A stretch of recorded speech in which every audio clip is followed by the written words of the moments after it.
Cyberpunk Edgerunners, the anime that lit the world on fire for a few weeks. Apparently, normal people weren't ready to be indoctrinated into the cult of lollies, an organization that is obsessed with short anime girls. We, meet on Fridays. I first watched this show on my phone while on a plane to New York Comic-Con, then in full TV screen glory a few nights ago. Suffice to say, I know why people reacted in such a way to this particular Netflix-exclusive anime. OMFG, I hear this Netflix show has good reviews. What's up, June? You need something?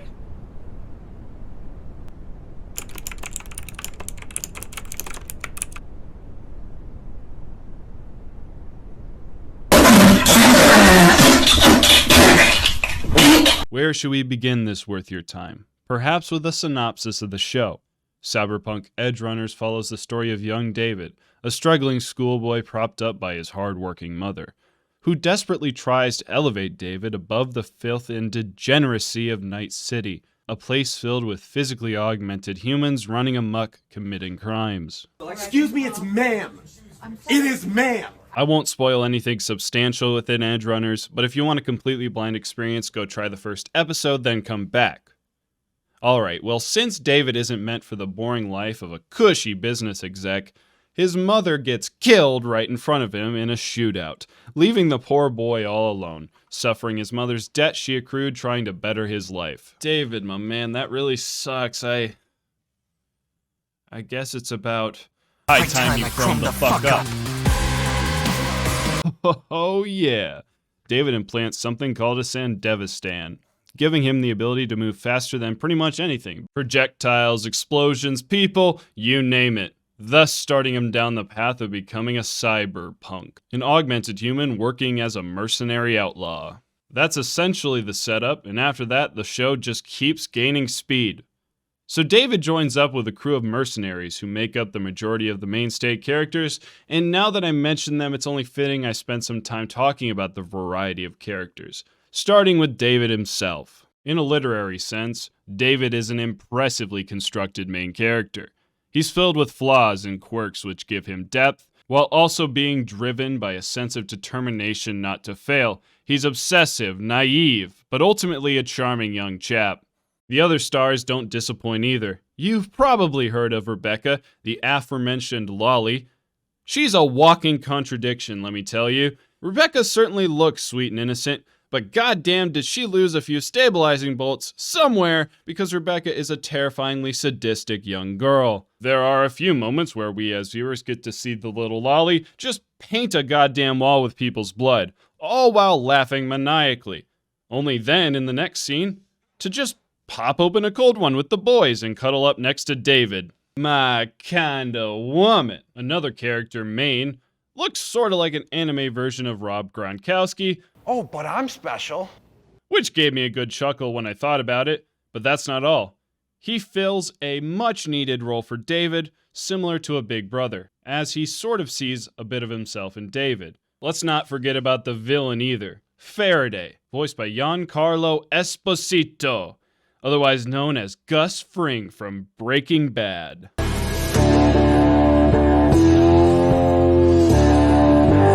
You touch yourself. The creators of Edgerunners hit a home run with choosing one of our time's greatest villainous actors. Faraday is intimidating to hear speak, and regardless of knowing who's speaking, the performance by Giancarlo is nigh on perfection. Exuberant, unique, enticing, every character in this show is put together quite well, all except for one or two outliers that I didn't really like all that much. And hey, I won't spoil it by telling you which one it is, but one of them, not to worry, get killed really quickly in epic fashion.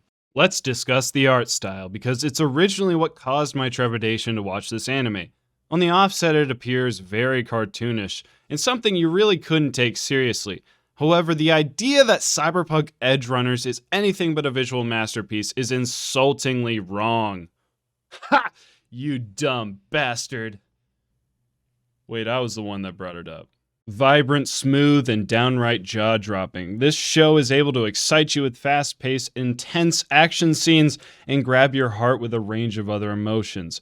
Using its animation and design, every frame from Edgerunners has character and depth The amount of posters one could make just by pausing at random moments during each episode would fill a whole room, probably aggravating your significant other, or in my case, my mother.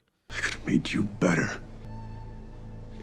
You're a fucking disappointment. I'm sorry, Mom, but the anime calls to me. I also should mention the soundtrack for Edgerunners. Why?